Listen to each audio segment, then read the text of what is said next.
মানুষকে ঠকিয়ে মানুষের সম্পত্তি হন্ত্রপ করে যে পয়সা অর্জন করা হয় সে পয়সাকে কোনোদিন ভোগে দেয় না। যেটা সৎ পথে খেটে রোজগার করা হয় সেই পয়সাটাই ভোগে দেয়। রাতের অন্ধকারে দাঁড়িয়ে যে মেয়ে 200 টাকার জন্য নিজের বুকের কাপড়টা সরিয়ে দেয় তাকে বেশ্যা বলে না।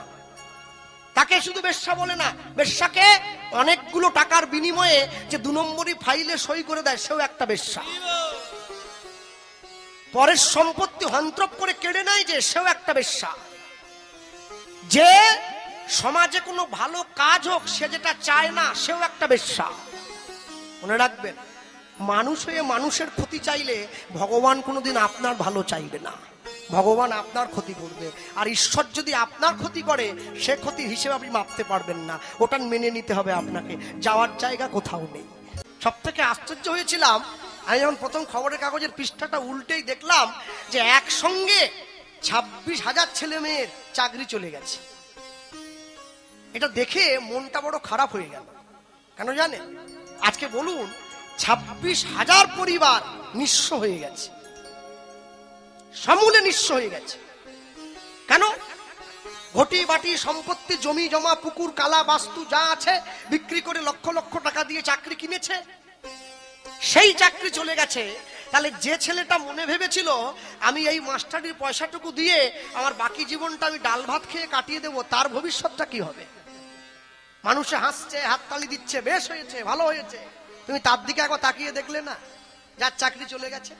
অভাবে যে থাকে সেই বোঝে অভাবকে সহ্য করতে গেলে কতটা লড়াই করতে হয়। হ্যাঁ, জমি জায়গা বিক্রি করে লক্ষ লক্ষ টাকা তুলে দিয়ে এসছে চাকরির জন্য, আজকে সেই চাকরি চলে গেল। শুধু তাই নয়, এই যারা চাকরি গেছে এদের সঙ্গে কিছু মানুষের চাকরি গেছে যারা সৎ পথে পড়াশুনো করে চাকরি পেয়েছিল, তাদেরও চলে গিয়েছে। তাদের মন তো আরো দুঃখী হয়ে গেছে। মনে রাখবেন, তখন আমি নিজের সঙ্গে মেলালাম, তাহলে এতদিন পর্যন্ত যে ছেলে মেয়ে রাস্তায় বসে আছে চাকরি পাওয়ার জন্য, যোগ্য ছেলে মেয়ে হিসাবে, যারা বারবার কত ছেলে আত্মহত্যা করেছে, মানুষ রাস্তায় মাথা ঠুকে মাথা কুড়ে কাঁদছে, ভগবান বোধহয় সকলার চোখের জল সহ্য করতে পারলো না। ঈশ্বরের বিচারটা কিন্তু খুব ধীরে ধীরে হয়, খুব ধীরে ধীরে হয়। কিন্তু যদি আপনি ঈশ্বরকে ভরসা করেন না, দেখবেন তার বিচার একবারে নিখুঁত হয়ে যায়, একটু ভুল হবে না। তবে তার জন্য আপনাকে ধৈর্য ধরতে হবে, আপনাকে অপেক্ষা করতে হবে, চাইলেই পাবেন না। পাড়ায়, রাস্তায়, গ্রামে, ঘাটে, আপনার বাড়ির পাশে কেউ যদি আপনার সঙ্গে শত্রুতা করে, কেউ যদি হিংসা করে, আপনি তার সঙ্গে শত্রুতা করবেন না। আপনি বিচারটা জায়গা মতো জানিয়ে দেন, আপনি জায়গা মতো জানিয়ে দেন। আপনি দেখবেন 1 দিন, 2 দিন, 3 দিন বিচার যখন শুরু হবে না, তার দুঃখ দেখে গাছের পাতা খসে পড়ে যাবে। হ্যাঁ, একটা ছেলে বিয়ে করে বাড়িতে নতুন বৌমা এনেছে, পরের দিন সকালে ঘুম থেকে উঠে মোবাইলে মেসেজ এলো তার চাকরিটা নেই। হ্যাঁ, একটা গরিব বাড়ির মেয়ে কত আশা করে একটা বাড়িতে এসেছে যে আমি একটা ছেলের হাত ধরছি, নতুন জীবনে প্রবেশ করছি, আমি জীবনটা সুখে কাটাবো, তার জীবনের কি হবে? প্রকৃত কথাটা কি জানেন? প্রকৃত কথাটা হলো আমরা খুব সহজেই বড় লোক হতে চাই। বাঙালির সব থেকে বড় দোষ, বাঙালি না খেটে বড় লোক হতে চায়, অল্প পুঁজিতে কোটি টাকা রোজগার করতে চায়। কিন্তু বাঙালি বোঝে না, পরিশ্রম না করলে কোনোদিন বড় লোক হওয়া যায় না। তার জন্য পরিশ্রম করতে হয়, তার জন্য কষ্ট করতে হয়। কষ্ট না করলে কেষ্ট পাওয়া যাবে না। হ্যাঁ, যদি যারা কলকাতা যান, কলকাতাতে যদি কোনোদিন যেয়ে থাকেন, মাঝে মাঝে যারা যান, গেলে দেখবেন গঙ্গার পাড়ে, দক্ষিণেশ্বরে, কালীঘাটে, তো বিহার থেকে ছেলেরা এসছে, বিহারিগুলো বসে বসে গঙ্গার পাড়ে বসে বিকেলবেলা করে তারা বই নিয়ে পড়াশুনো করছে, চাকরির পরীক্ষা দেবে বলে। চাকরির পরীক্ষা দেবে, বই নিয়ে বসে আছে গঙ্গার পাড়ে, রুটি আর ছাতুর শরবত খেয়ে বসে আছে। আর বাঙালিরা গঙ্গার পাড়ে গিয়ে বাঙালি বাড়ির ছেলে মেয়েরা মেয়েদেরকে নিয়ে গল্প করছে, বিকেলবেলা হাওয়া খাচ্ছে। তাহলে উন্নতি কারা করবে? ওরা না আমরা? আমার পড়ার বয়স আমি হাওয়া খেয়ে কাটালাম, আর ও নিজে মাথার ঘাম পায়ে ফেলে পড়াশুনো করছে, তাহলে উন্নতি তো ওর হবে, আমার তো হবে না। কেন? আম গাছ যে লাগাবে সে তো আম পাবে, যে উচ্ছে গাছ লাগাবে সে আম পায় নাকি? মনে রাখবেন সব সময়ের জন্য আপনি জগতে যাই করুন না কেন, আপনাকে কিন্তু এখান থেকে চলে যাওয়ার আগে সবকিছুর হিসেব দিয়ে চলে যেতে হবে। আমরা মরি নাই, কিন্তু একটু একটু করে মৃত্যুর দিকে এগিয়ে যাচ্ছি। আচ্ছা বলুন, মরবো না, এখন দেরি আছে হয়তো, বা বলতেও পারবো না, রাত্রে হয়তো মরে যেতে পারি, বলা যায় না।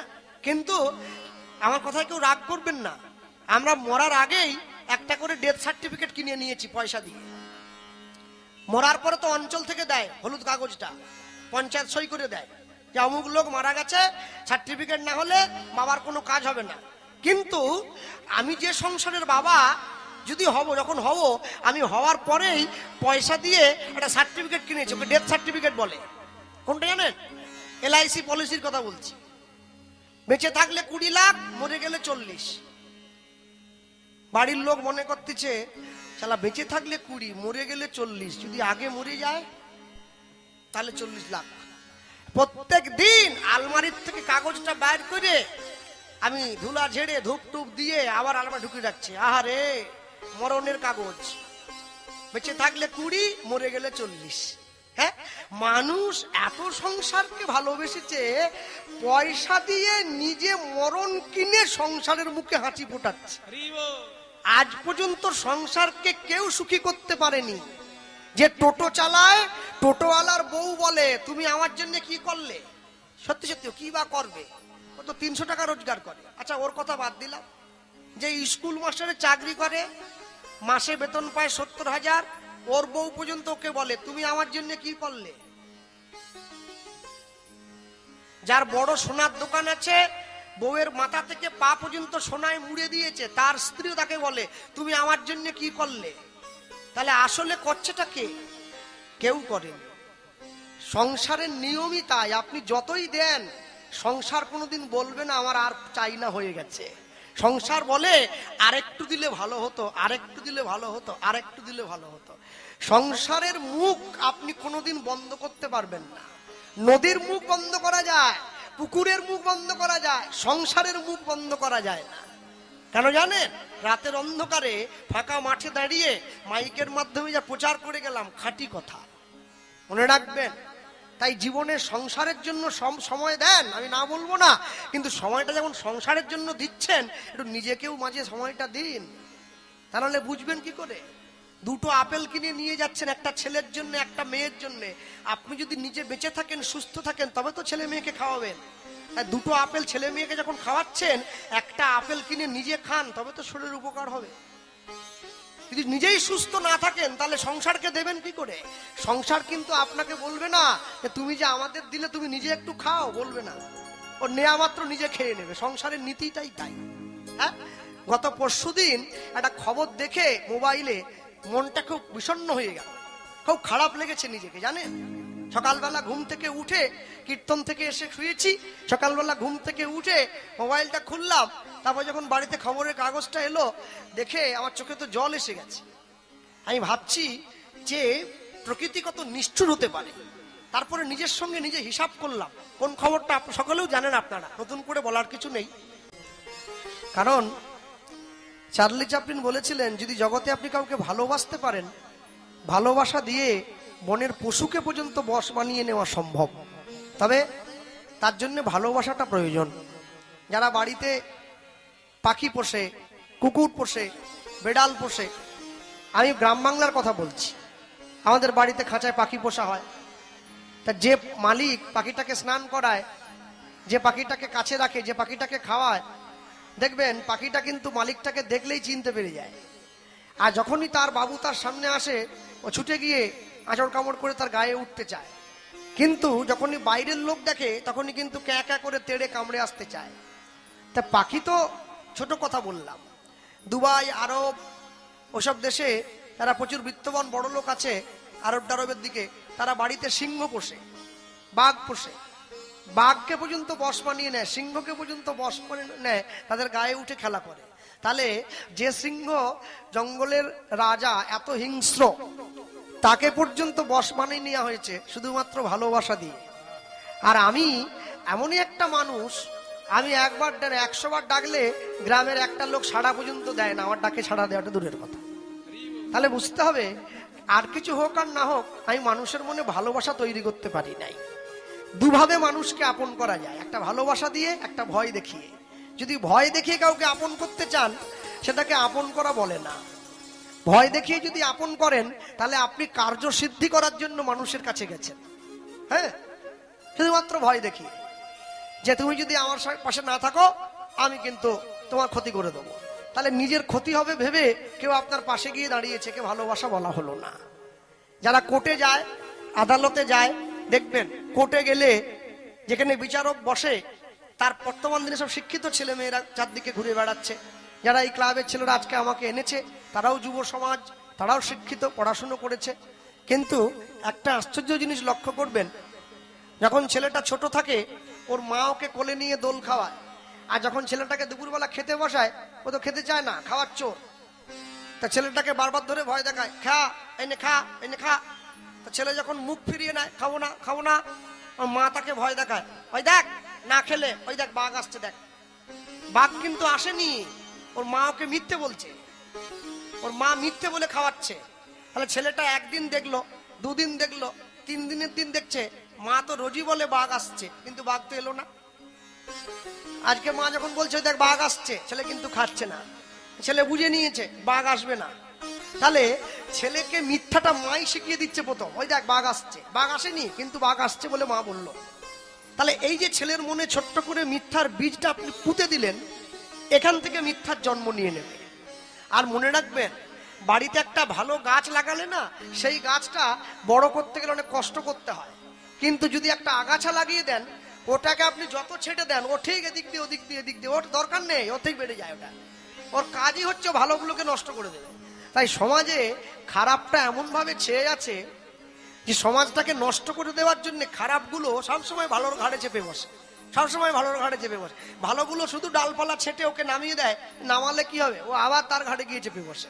ওই জন্য যখনই খারাপটা ভালোটাকে ছাপিয়ে যায়, তখন উচিত খারাপটাকে একদম গোড়া থেকে ছেটে ফেলে দেওয়া, যাতে কোনোদিন বড় হতে না পারে।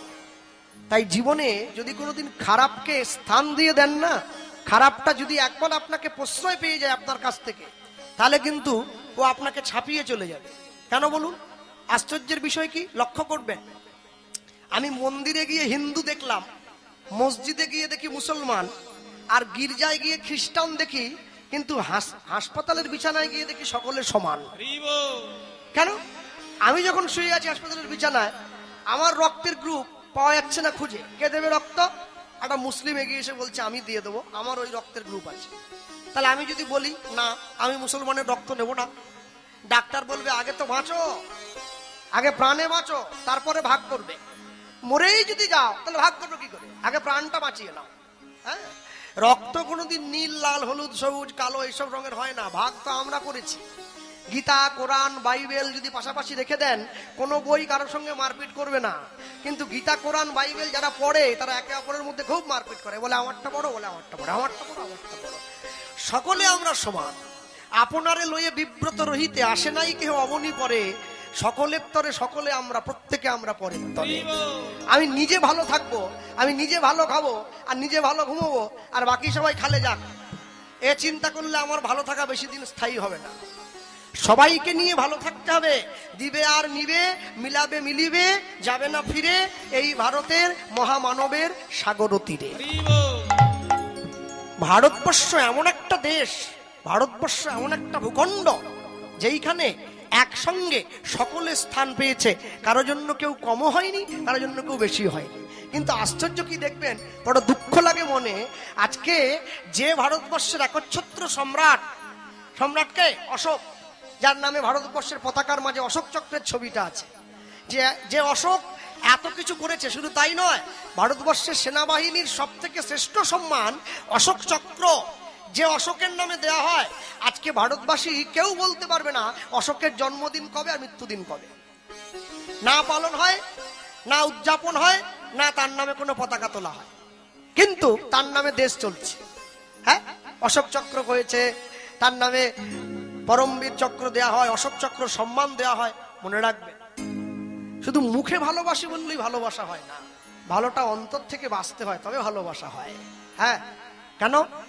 পণ্ডিত অজয় চক্রবর্তীর বিখ্যাত একটা গান আছে, মা কালীর মন্দিরের সামনে দাঁড়িয়ে মা কালীর দিকে তাকিয়েছে যখন, তখন যারা পাশ দিয়ে চলে যাচ্ছিল তারা সবাই মিলে বলছে মা কেমন, এত কালো দেখতে, মা একটু ফর্সা হবে, সুন্দর হবে, তবে তো মাকে দেখে সুখ হবে।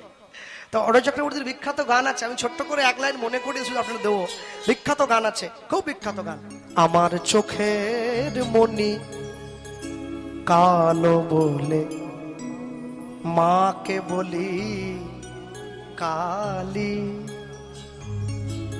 আমি দেখতেই পাচ্ছি না, আর চোখটাই তো কালো। আর চোখটা যদি কালো হয়, তা চোখটা কালো বলেই মাকে কালো দেখলাম। আর চোখ যদি কালো না হতো, আমি যদি এটা কালো চশমা চোখে দিয়ে নিই, জগতের সবকিছুকে কালো বলে মনে হয়। আর যদি নীল চশমা চোখে দেই, জগতের সবকিছুকে নীল বলে মনে হবে। কিন্তু আমি যদি সত্যের চশমাটা চোখে দেই, তাহলে আমি জগতে মিথ্যা দেখতে পাবো না, আমার কাছে সব সত্য বলে মনে হয়। হ্যাঁ, মনে রাখবেন, কীর্তনের উদ্দেশ্য শুধুমাত্র এলাম, হ্যাঁ গান হলো, একটা পালা হলো, একটু গান হয়ে গেল, বান্ডিল পয়সা গুনে নিয়ে বাড়ি চলে গেলাম। আমি বাড়ি থেকে যখন শোবো, হ্যাঁ কীর্তনের পয়সা দিয়ে তো সব করেছি, বড় বাড়ি, বড় গাড়ি, বড় এসি, সব কীর্তনের পয়সায়। যখন ঠান্ডা ঘরের মধ্যে শোবো, আমি যদি একবার চিন্তা করি যে আমি যে ধর্ম প্রচারক হিসেবে সমাজে এসে দাঁড়ালাম, মঞ্চে এসে, আমার থেকে সমাজ কি পেল, এইটা ভাবলে আর ঘুম হবে না। 42 ডিগ্রি গরমেও এসি চললেও ঘুম ভেঙে যাবে। কেন? তখনই বুঝে নেবো আমি সমাজকে কিচ্ছু দিতে পারি নাই, শুধু নিজের ব্যাংক ভর্তি হয়েছে, লাভের লাভ কিছু হয় নাই। কেন জানেন? জগতে কারো ভালো করতে পারি আর না পারি, কোনোদিন কারো খারাপ করা যাবে না। আমার জন্য কারো উপকার হয়নি, না হোক, কিন্তু আমার জন্য কারো ক্ষতি যেন না হয়, সেটা লক্ষ্য রাখতে হবে সবার আগে। হ্যাঁ, আমার জন্য যদি আপনার ক্ষতি হয়, আমার জন্য যদি কারো ক্ষতি হয়ে যায়, তাহলে আমাকে ঈশ্বরের কাছে দোষী হয়ে যেতে হবে। ঈশ্বরের কাছে দোষী যদি হয়ে যায়, তাহলে আমার সেই দোষ কেউ ক্ষমা করতে পারবে না। একমাত্র সেই বিচার আমাকে ঈশ্বরের হাত দিয়ে ছেড়ে দিতে হবে, সে আমাকে বিচারটা করে দেবে। এমনও লোক আছে যে দুপুরবেলা খেয়ে দিয়ে বিছানায় গিয়ে ঘুমোয়, আর ঘুমানোর সঙ্গে সঙ্গে প্রাণটা বেরিয়ে যায়। আর এমনও লোক আছে যে 10 বছর বিছানায় শুয়ে আছে, পায়খানা পেচ্ছাপ করে গায়ে মেখে নিচ্ছে, মরতে চায় তবু মরে না। দুটোই তো মানুষ, তফাৎ কি? দুটো মানুষের মধ্যে তফাৎ কি জানেন? দুজন মানুষ দুই রকম কর্ম করেছে, কর্মের বোঝাটা একজন বয়ে নিয়ে যাচ্ছে। তাই কর্ম যদি ভালো করতে পারেন, কর্ম তোমার ভালো হলে ভাগ্য তোমার দাসী, হৃদয় তোমার ভালো হলে ঘরেই মথুরা কাশী। তোমাকে চারদিক ছুটে যেতে হবে না। আমি লক্ষ্য করেছি তো, বাঙালিরা পুরী যায়, নবদ্বীপ যায়, বৃন্দাবন যায়। আমার সঙ্গে বহু মানুষ দেখা হয়েছে পুরীতে গিয়ে। কোথায় বাড়ি? বলে নন্দীগ্রাম। আচ্ছা, কি করতে এসছো পুরীতে? বলে এই ছেলে বৌমারা এসছে, আমিও এলাম, ঠাকুমা এসেছে। এরা আমাকে চিনে নিয়েছে।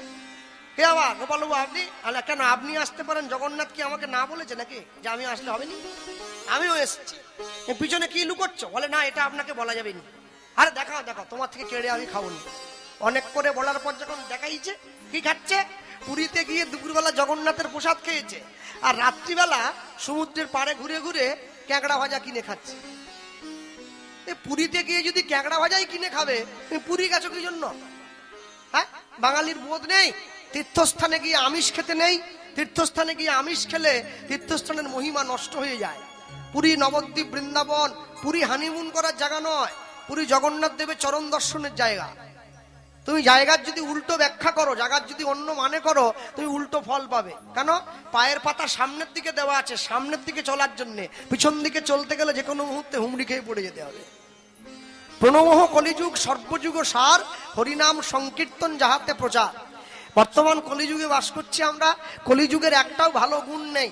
কলিযুগের মায়েরা, কলিযুগের মানুষ অনাচারী, ব্যভিচারী, কুলাচারী, ভ্রষ্টাচারী, দুর্নীতিগ্রস্ত। মায়েরা কটু ভাষায় কথা বলে, মায়েরা লজ্জা বিসর্জন দিয়েছে, মাথার চুল বাজারে বিক্রি করে। তাহলে এত কিছু খারাপ হওয়া সত্ত্বেও কলিযুগকে প্রণাম করা হচ্ছে কেন? ধন্য কলিযুগ, ধন্য অবতীর্ণ শ্রীচৈতন্য।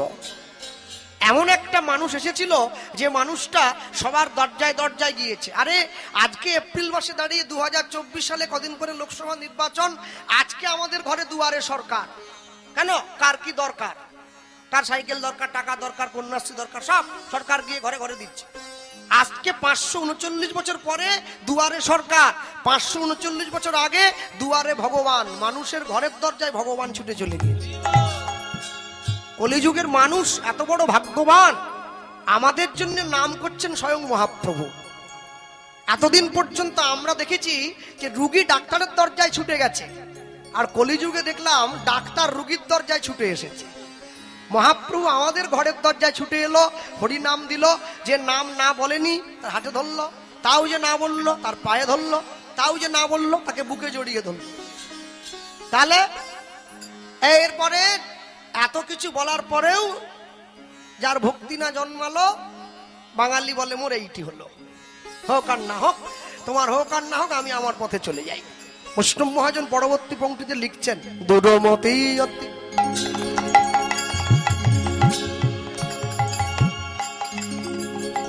দূরমতি অতি পতিত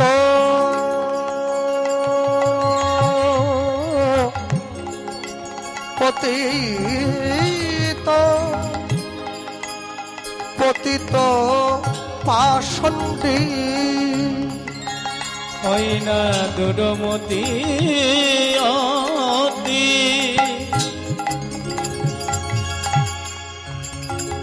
পতিত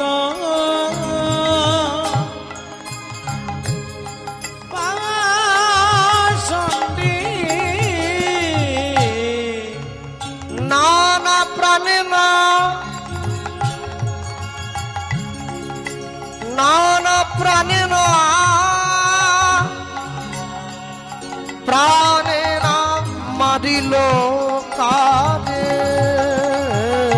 ওই না দূরমতি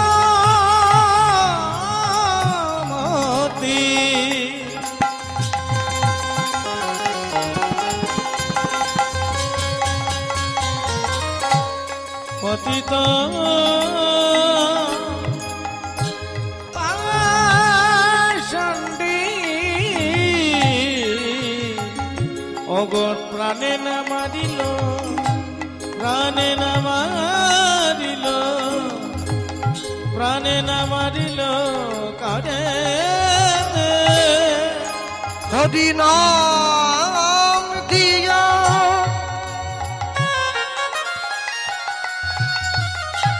জীবের হৃদয় শোধিল,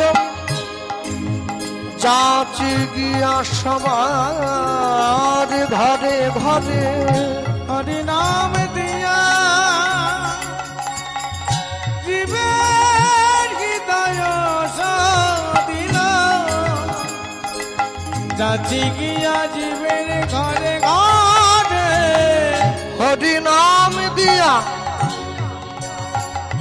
জীবের হৃদয় শোধি, যাচি গিয়া সবার ঘরে ঘরে হরি নাম দিয়া জীবের হৃদয় দিল, যাচি গিয়া জীবের ঘরে ঘরে বলি যেচে সেধে হরি নাম দিল, সেজে যেচে সেজে হরি নাম দিল, সেজে যেচে সেধে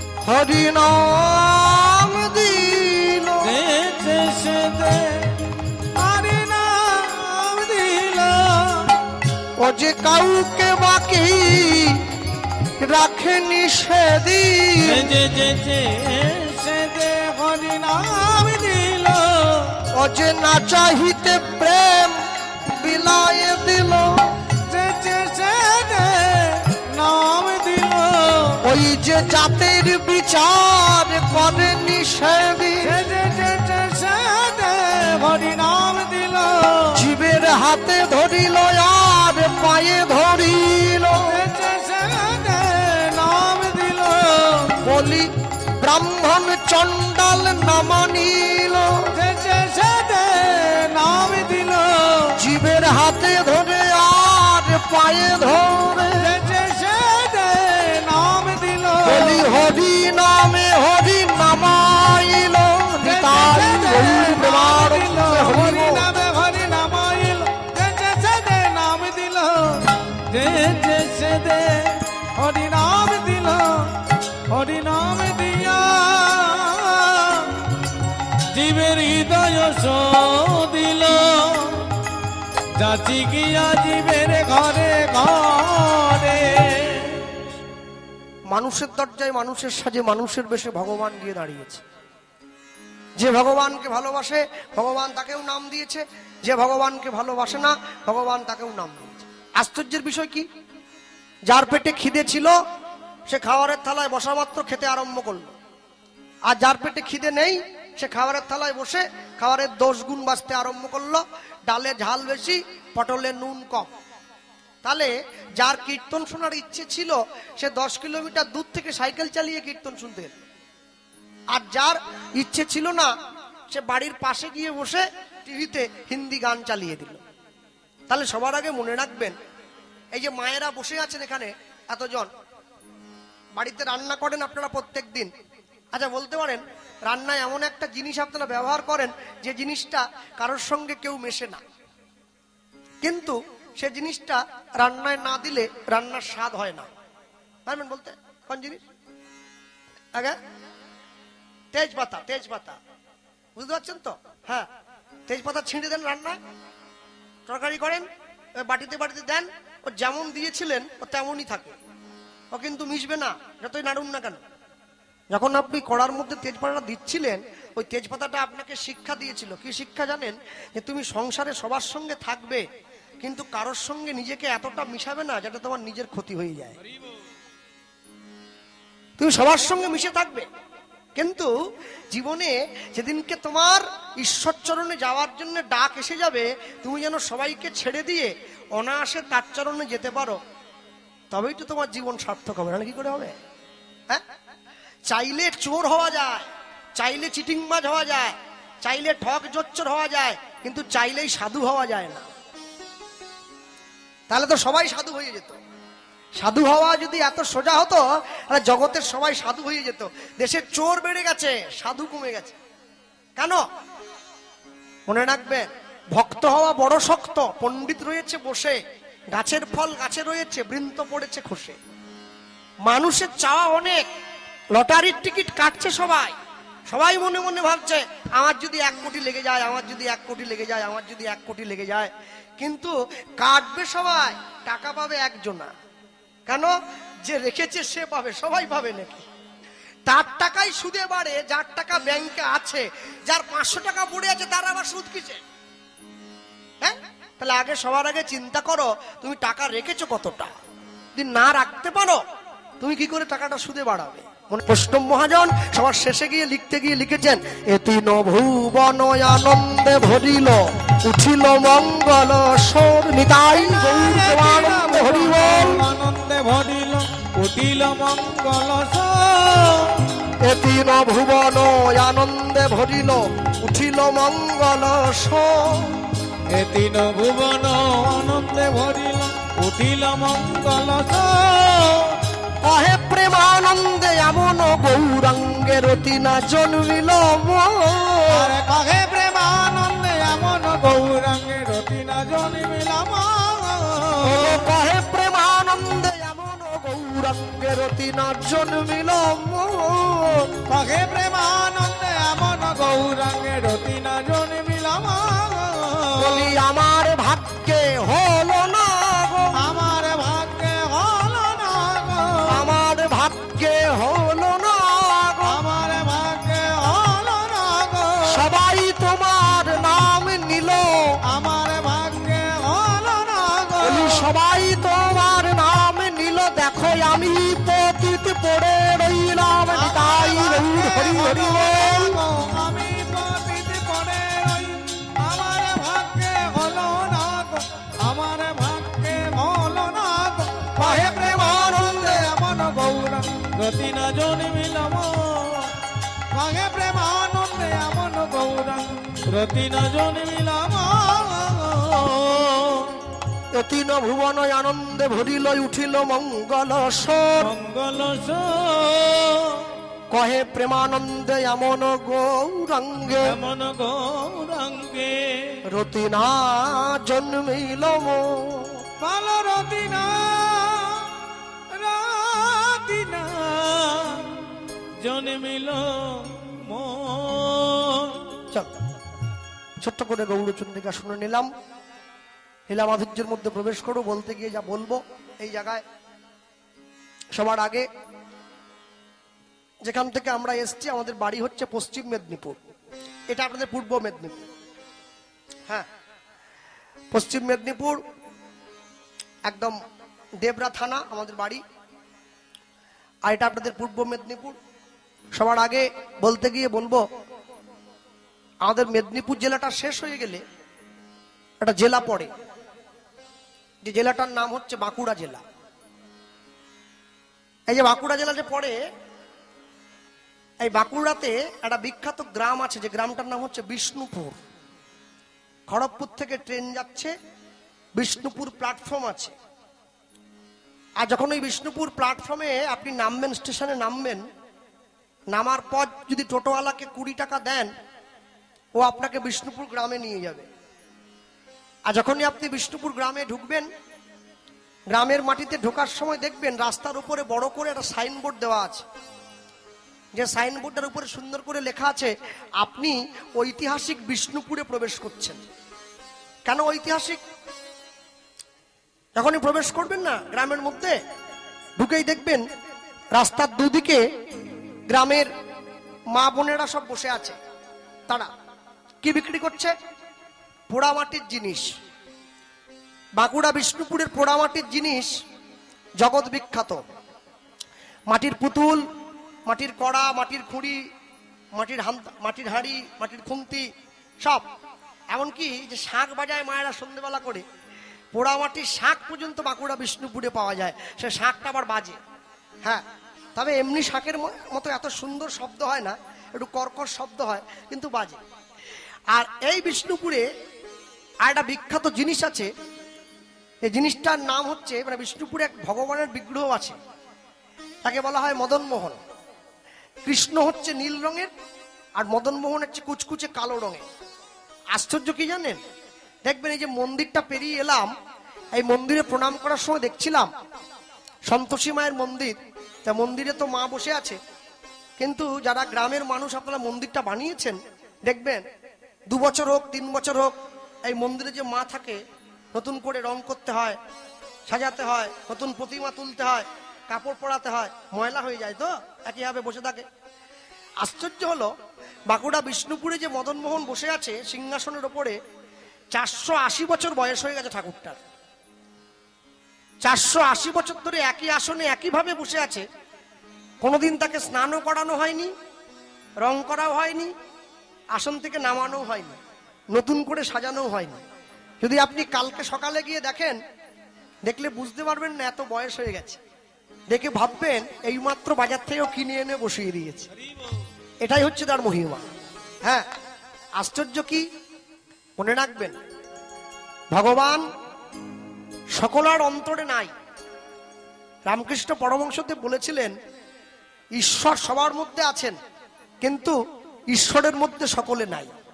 হ্যাঁ, তাই সর্বাগ্রে সবার ক্ষেত্রে বলতে গিয়ে বলবো, হরিবাসরে দাঁড়িয়ে আজকে আমাদের সান্ধ্যকালীন কীর্তনে লীলা মাধুর্য প্রচার করব, এই জায়গায় বসে সকলে বলতে গিয়ে বলবো, বাঁকুড়া বিষ্ণুপুরের লীলা পুরুষোত্তম মদন মোহন। আমি একটা জিনিস সবার আগে বলে রাখবো, যারা বসে আছেন এই জায়গায়, মন দিয়ে আস্বাদন করবেন সকলে প্রাণ ভরে। তারপরে যখন বাড়ি যাবেন, বাড়ি যাওয়ার সময় নাম্বারটা দিয়ে যাবেন। আর পরীক্ষা হয়ে যাক, তারপর নাম্বারের কথায় আসছি।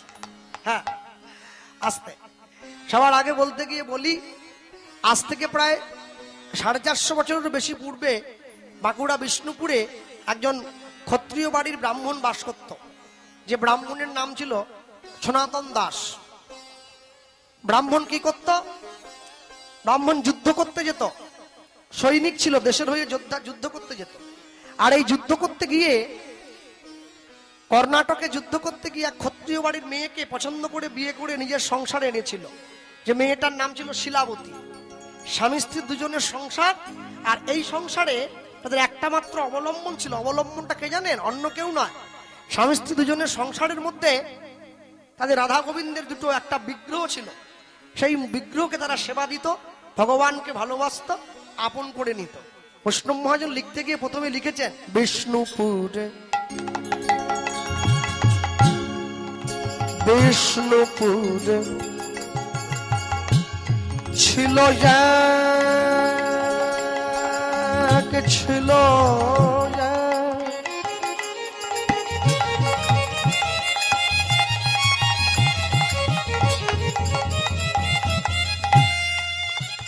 ওগো ক্ষত্রিয় ব্রাহ্মণী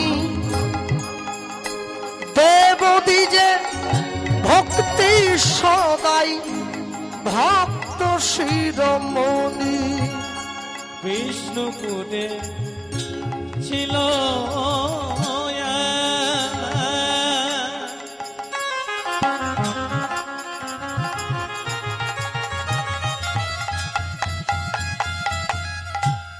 অগ ক্ষত্রিয় রমণী দেবদিতে ভক্তি সদা ভক্ত শিরোমণি দেখো দেবদ্বিজে ভক্তি সদাই ভক্ত শিরোমণি অগ দেবদিতে ভক্তি সদা ভক্ত শিরোমণি সদা কৃষ্ণ কৃষ্ণ কৃষ্ণ বলে সদাই কৃষ্ণ কৃষ্ণ কৃষ্ণ বলে সদাই কৃষ্ণ কৃষ্ণ কৃষ্ণ বলে সদাই কৃষ্ণ কৃষ্ণ কৃষ্ণ বলে ওগো ভাসে সদাই নয়ন জলে সদাই কৃষ্ণ কৃষ্ণ কৃষ্ণ বলে বলি গোবিন্দ তোমার হলাম বলে কৃষ্ণ কৃষ্ণ কৃষ্ণ বলে বলি তুমি কৃষ্ণ আমার হলে বলে সদাই কৃষ্ণ কৃষ্ণ কৃষ্ণ বলে ওগো এ জন্মে নয় জন্মে জন্মে কৃষ্ণ কৃষ্ণ কৃষ্ণ বলে আমায় রেখো তোমার চরণ তলে কৃষ্ণ কৃষ্ণ কৃষ্ণ বলে বলি এ জন্মে নয় জন্মে জন্মে নিতাই গৌর ব্রহ্মানন্দ হরি বল। কৃষ্ণ কৃষ্ণ কৃষ্ণ বলে কৃষ্ণ কৃষ্ণ কৃষ্ণ বলে ওগো দেবদিতে ভক্তি সদাই ভক্ত শিরোমণি ওগো দেবদিতে ভক্তি সদাই ভক্ত শিরোমণি শিলাবতী প্রত্যেকদিন বাড়িতে যা রান্না হয় ভগবানকে দিয়ে পায়। সংসারকে সুখী করতে গেলে সংসারী মায়েরা, এই যে মায়েরা বসে আছো না, হ্যাঁ মায়েরা আমাকে শুধু অনেকে অনেক জায়গায় কীর্তন মায়েরা আমাকে বলে আর বাবা ইচ্ছা ছিল কীর্তন শুনতে যাই কিন্তু যাই না, খেয়ে দিয়ে বাড়িতে সিরিয়াল দেখি। কেন যাই না জানো? কেন? দুঃখ কি তোমার? বলে কি দুঃখ? এই যে ছেলেটা গাইতে এসছে না, ও শুধু একটু করে গান করে মাঝে মাঝে